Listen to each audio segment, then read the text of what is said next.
Welcome to the Human Capital Innovations Podcast, your go-to source for personal, professional, and organizational growth and development. We hope you tune in often for all things people management, organizational development and change, organizational leadership, and social impact related. Maximize your personal and organizational potential with Human Capital Innovations Podcast.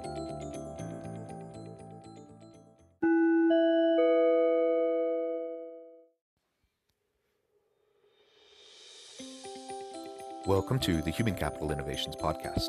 In this HCI podcast episode, I talk with Murad Salman Mirza about taking an interdisciplinary approach to organizational development and change management.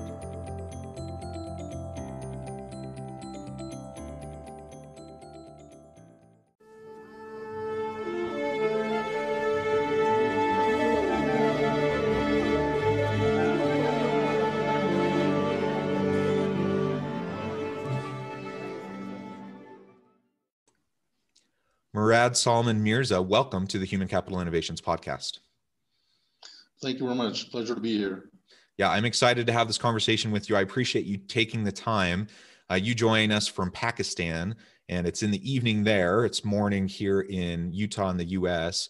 So recognizing the time difference, I appreciate you being willing to take time out of your evening to join us and share your insights and your experience with all of my listeners today. For all my listeners, Murad is a worldwide recognized expert in a variety of areas, but what we're going to be focusing on in our conversation today is taking an interdisciplinary approach to organizational development and change management. And as we get started, I just wanted to share his bio with everybody.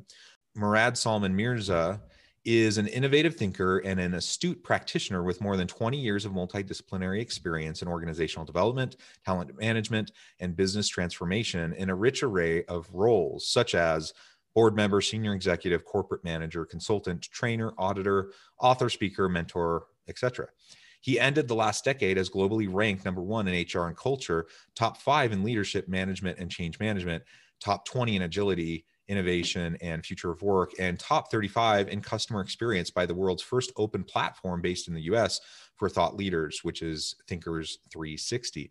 His insights, innovations, solutions, methodologies, tools, techniques, and approaches have been added to the libraries of premier institutions across the world, such as the United Nations, Harvard, MIT, Oxford, Cambridge, Princeton, Berkeley, Cornell, Stanford, Columbia, INSEAD, on and on and on and on. And I could just keep going for all the reach that his work has had for the growth and development of their talent. He has successfully guided, trained, and enabled organizations from the services and manufacturing sectors in gaining competitive, strategic, and operational advantages through ingrained core values, cohesive corporate culture, fervent embrace of diversity and inclusion practices, and responsive organizational design and structures, incisive organizational development interventions, engaged talent management initiatives, robust management systems, astute use of technology, and an unrelenting focus on enhancing the delight factor for internal and external customers.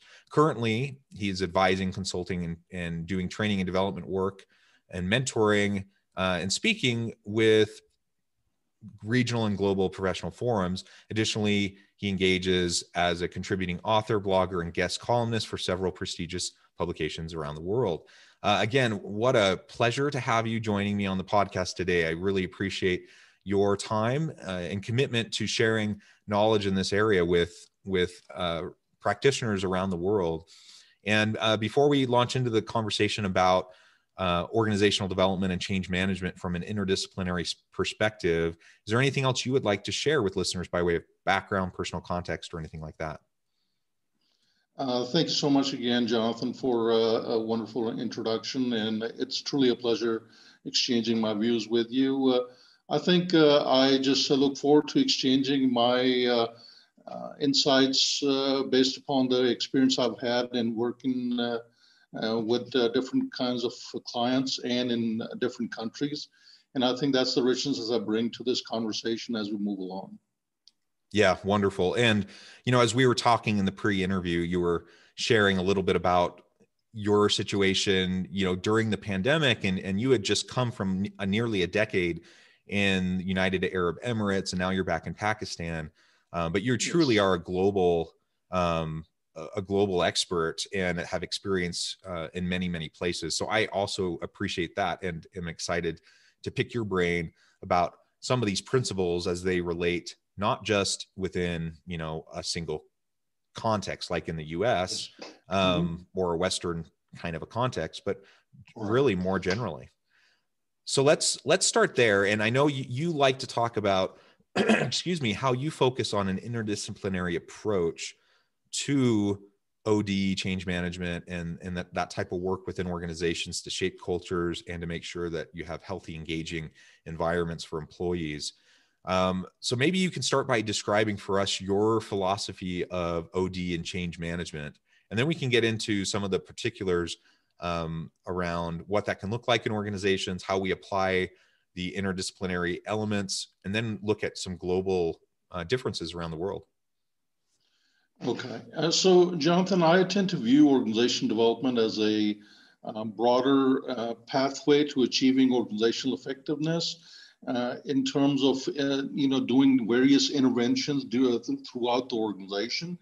And change management is actually the pathway through which you can input a systematic methodology in terms of achieving those goals accordingly. So I think they're intertwined very closely to each other, but it's important to seek the ultimate goal and not just be lost into the tools and techniques of the things itself, because a lot of these change efforts and initiatives have a very high probability of failure if you're not looking at a broader picture, especially from a humanistic angle. And with the technology aspect coming in, it seems like everything seems to be gravitating towards automation, whereas we're looking or even actually marginalizing some of the things that are more important in this context, which is actually the human factor that needs to be kept in mind accordingly. And I'll give you an example. In UAE, there's a lot of effort being put into putting technology into each and every aspect of various organizations. Now, this has actually resulted into a lot of apprehension and problematic relationships between the employees and the management, because 90% or thereabouts of the employees are expats.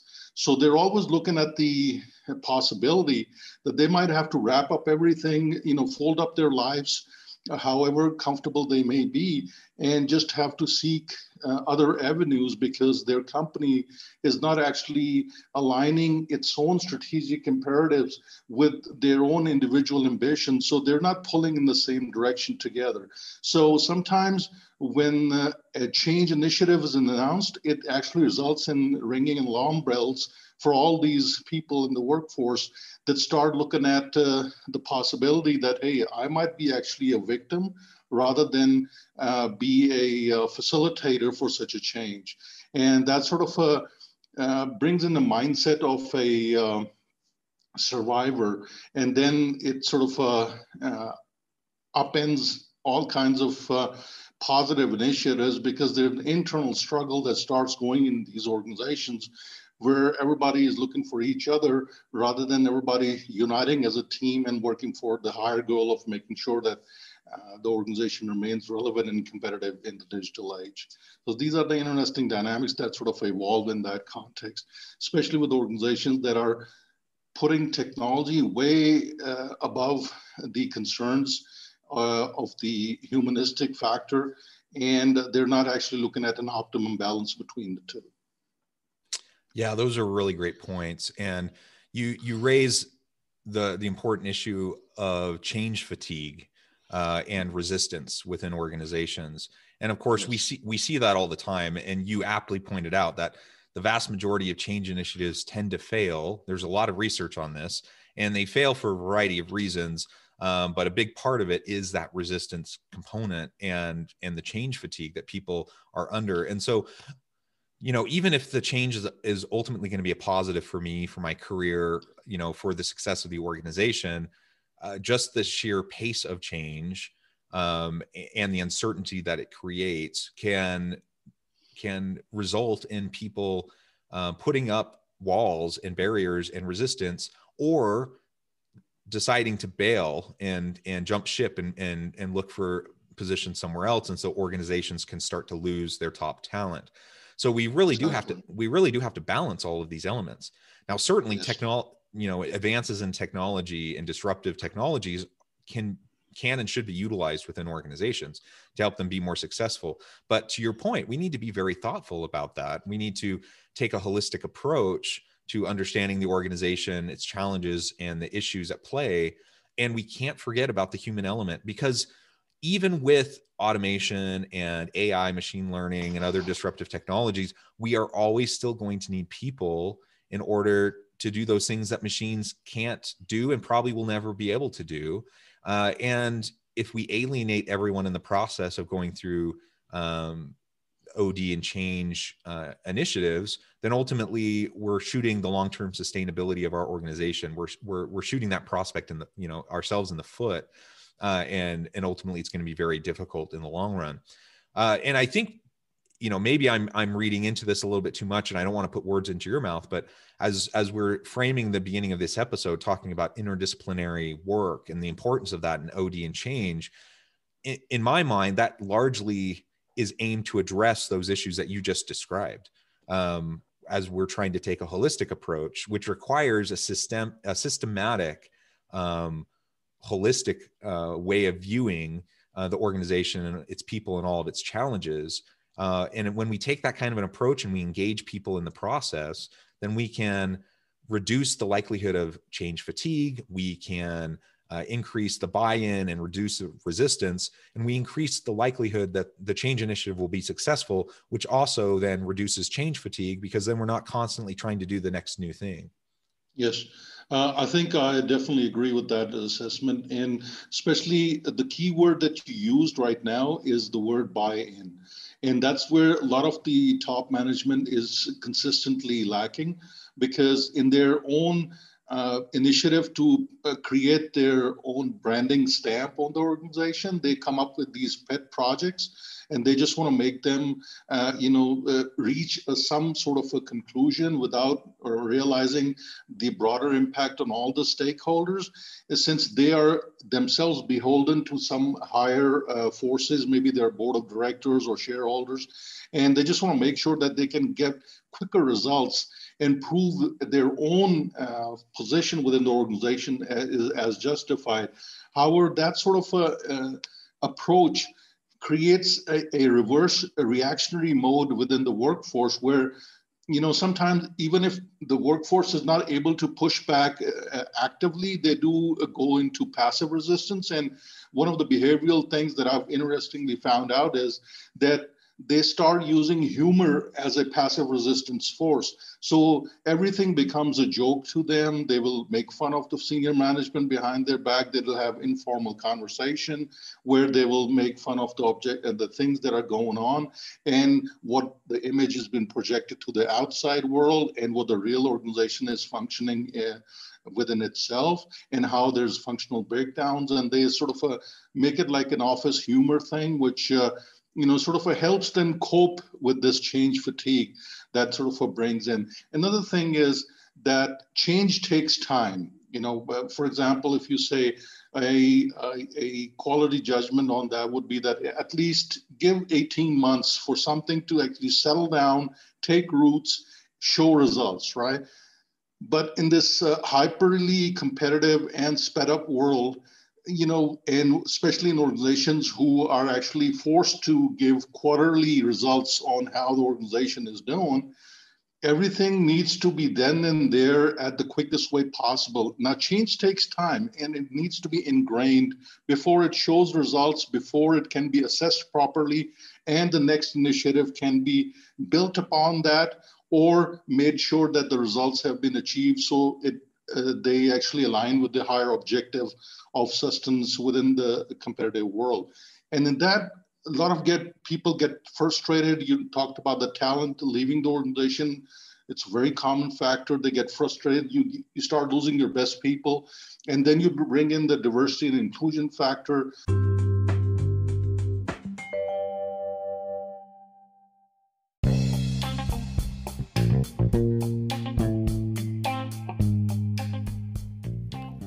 I'm excited to announce the publication of my new book from HCI Press, The Alchemy of Truly Remarkable Leadership: Ordinary, Everyday Actions That Produce Extraordinary Results.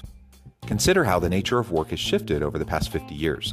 With increased globalization, rapid technological advancement, and the shift in economic composition, the average job of today looks very different than the average job of 50 years ago. What will the jobs and organizations of tomorrow look like? Moreover, what does this all mean for organizational leaders? What are the core competencies and capabilities of organizations and their leadership that are prepared for continued disruption and geopolitical and socioeconomic shifts? Regardless of what the future holds, increasingly, leaders need to be socially minded, data-driven, decisive, champions of talent, and disruptors of the traditional notions of leadership, teams, organizations, and work. The Alchemy of Truly Remarkable Leadership will help you to explore your own leadership competencies and capabilities and consider ways to apply and implement them into your workplace and personal life.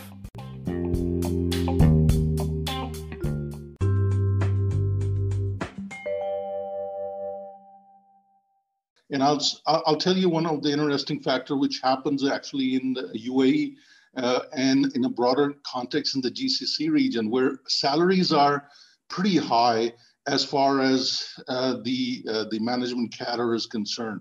So a lot of expats are not attracted because there's anything other than higher salaries that are being offered to work in there. So they leave their homes, whether in Europe or US or Canada, even Pakistan, India. What they're trying to do is maximize their stay within that region based upon what is being offered as a compensation package, but that does not relate into a conducive work environment. So they're already tolerating a lot of the imbalances in terms of, hey, take this salary, resist the negative consequences of a bad or a regressive work environment, and make sure you stick around long enough so you can earn so much that you can take the next jump. Now, in that context, change becomes quite tricky, organizational development becomes quite tricky, and then technology enters as a sort of a buffer between the two. And interestingly, sometimes you see top management creating technology as a barrier between them and the workforce in terms of communication, in terms of avoiding hard questions, and just making sure that everybody sort of sings along in a tune which does not disturb the organizational harmony. So you don't get too many rebels in the organization, you just get a lot of conformers. So a problem with too many conformers is that the innovation starts dying down. So when you're talking about organizational development or change management, you're seeking avenues of that creativity and imagination that can drive an organization to become or stay relevant and competitive in the digital age. But if there are no innovators, if you don't give voice to the rebels, you are actually negating the very concept of that. And that's where you see a lot of resistance coming through and a lot of disillusionment that creeps in, and people start looking for the next opportunity where they can actually truly feel liberated enough to utilize the best abilities and feel competent enough in terms of doing justice to their talent. Yeah, well said. I agree with everything you just said. And it's really interesting to hear it from the UAE perspective as well, because that adds an extra layer of challenge when you're dealing with such a high percentage of expat workers and trying to have a thriving organizational culture, shared purpose, and engaging employees. Certainly that's a challenge. So let's talk a little bit more specifically about this interdisciplinary approach as we try to create a holistic view of organizational challenges to drive change initiatives. How do you view interdisciplinarity, and why do you find that to be so important? I think it's important because it contextualizes a lot of the principles and aspects and methodologies in a clarified manner for people to embrace and create a buy-in and be part of the movement itself. And it does not alienate them from the higher purpose. Hey, I'm pulling towards it because I gain something from it, and the organization gains something from it. So if you're not able to make such connections between the different functions and the disciplines that actually come together in making it a success, then you are not able to fulfill the higher objective of actually coming up with real change. You can do some salad dressing sort of a thing for a lot of the things, but that does not mean that the organization itself is growing. It could be just the organization is static and just needs sort of a marketing fabric on its image, which does not actually bode well for its longevity in terms of a viable presence within the corporate community.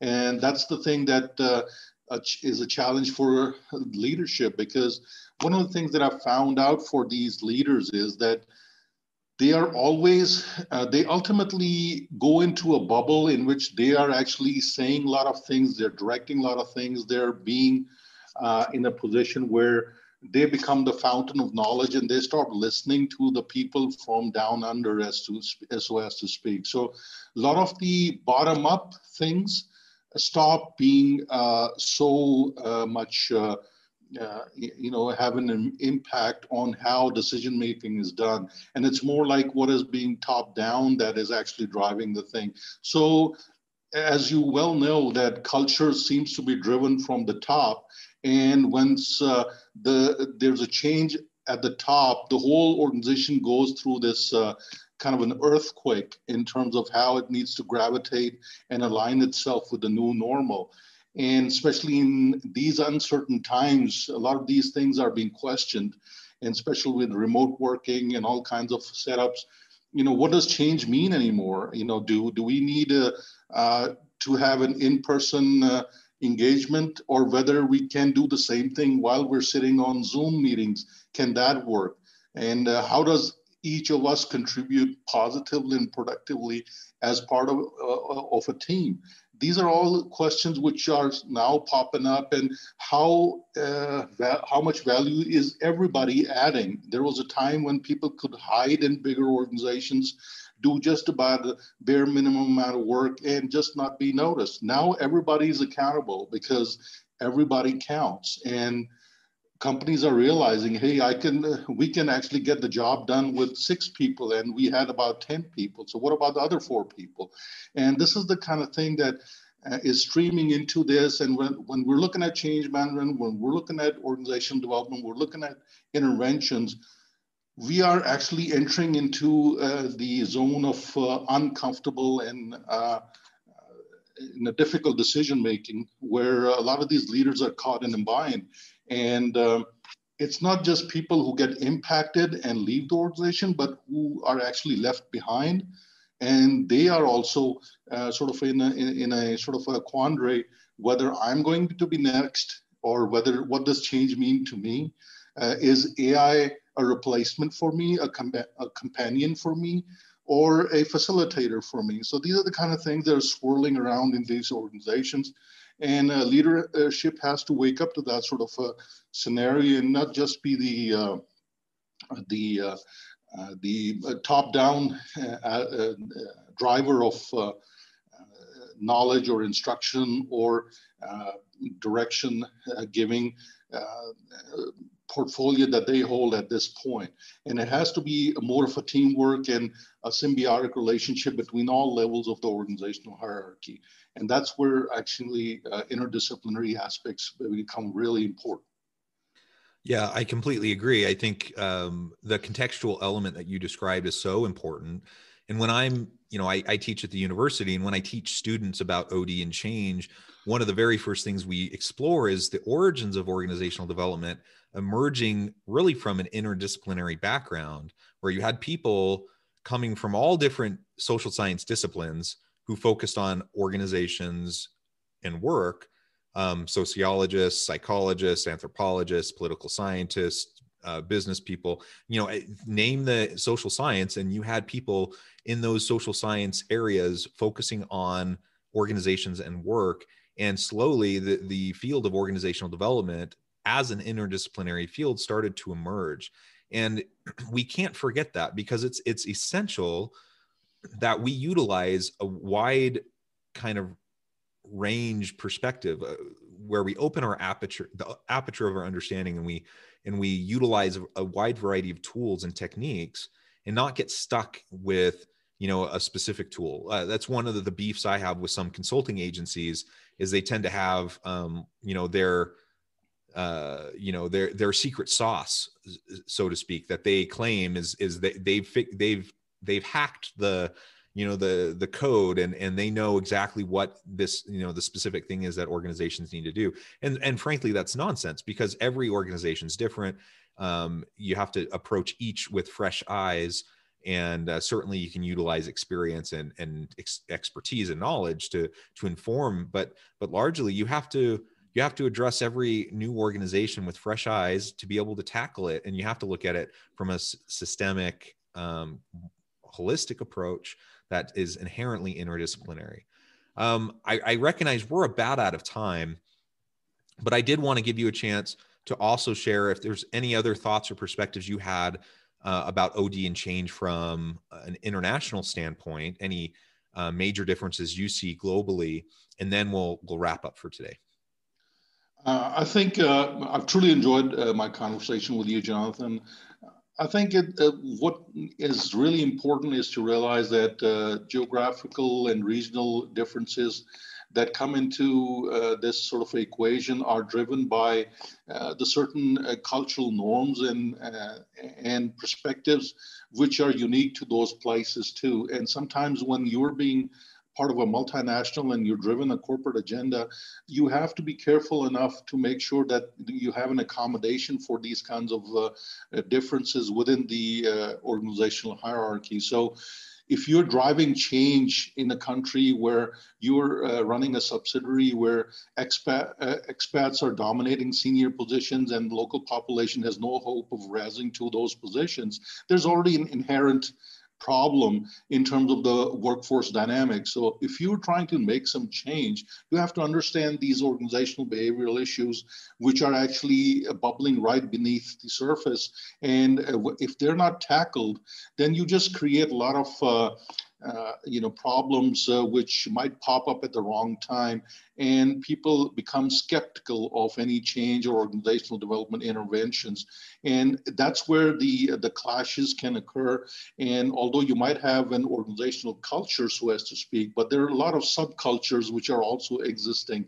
And whether those things are not tackled, if those things are not tackled properly and timely and effectively, these things can actually mushroom into much bigger problems. So I think those things need to be watched out very carefully, and especially when you're dealing with remote working and you're looking at hybrid working.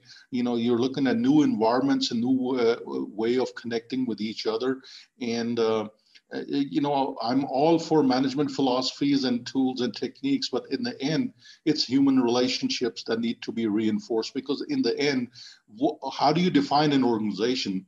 If it's a group of people that actually are pulling towards this unified goal with their individual ambitions all sewn in terms of, making sure that they are also internally satisfied and motivated and gravitating towards the higher goal of organizational excellence, then everybody has to be pulling together. But you have to understand that organizational behavior things which are actually all the time bubbling, and unless you get a grip on that, these higher initiatives are liable to fail. Yeah, absolutely. Well, thank you. It has been a real pleasure talking with you today. Before we close, I just wanted to give you a chance to share with listeners how they can get in touch with you, get connected, and find out more about the work that you're doing, and then give us the final word on the topic for today. Thank you. I can be reached on LinkedIn. I'm a very active person on LinkedIn, and I actually do write a lot, and those writings are published and they're available on my profile too. And that's one of the things that I actually do in terms of disseminating knowledge, especially on the projects I work with clients or the engagements that I have with the wider corporate community, or my engagements at the professional and regional and professional forums on a global scale. So please do connect with me on LinkedIn. I would love to have you there. As a parting point, I would just like to say, and I always remember this, remember Maya Angelou's famous words. She said, people will forget what you said, people will forget what you did, but people will never forget how you made them feel. So if you're looking at organization development and change management, make sure those feelings are catered well and effectively, because without those, these things can seep into a lot of the other aspects that you're trying to improve, and they can nullify all the positive initiatives that you might actually be willing to engage in, but you might come up with so much passive resistance that they just don't have a high probability of succeeding. So good luck to everyone.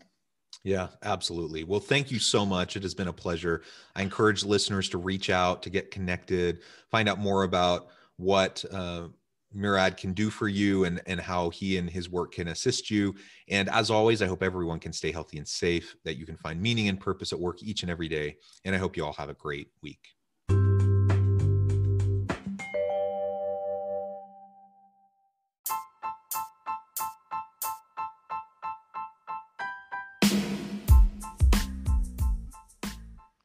We are excited about the launch of HCI's new magazine, Human Capital Leadership.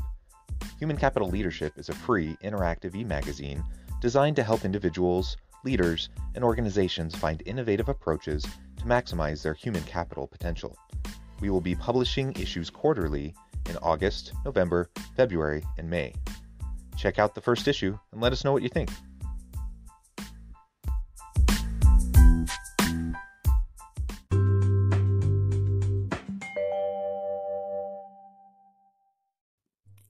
Thanks again for joining us for this episode of the Human Capital Innovations Podcast. I hope you stay healthy and safe and that you have a great week.